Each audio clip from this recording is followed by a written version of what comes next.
We are back, everyone. Hey, it's Debbi Starr. If you've never popped into my channel before, I'm here helping online business coaches, creatives to grow your business without all the hustle and grind.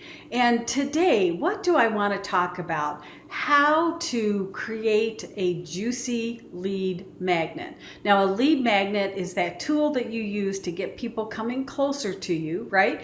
You're letting them know that you have the solution to their problem. So how do you get people to raise their hand, so to speak, and come closer to you?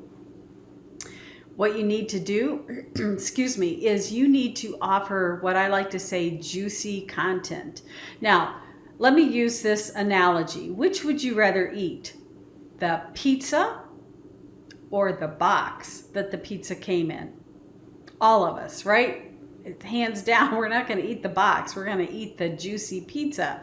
So as you're building out your content, the number one mistake that I see entrepreneurs making is they just come up with some kind of fluff and they offer that as their lead magnet. That is not going to bring your people closer to you.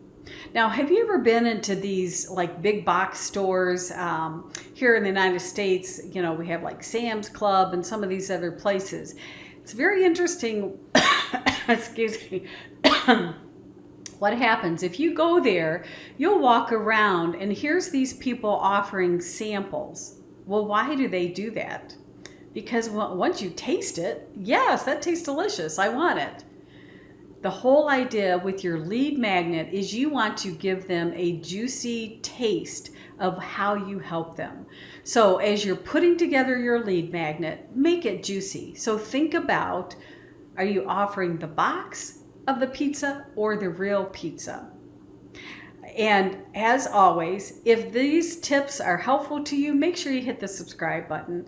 And there's a link below if you want to learn more about how I help people. I would love to talk with you. So take care and I'll see you next time.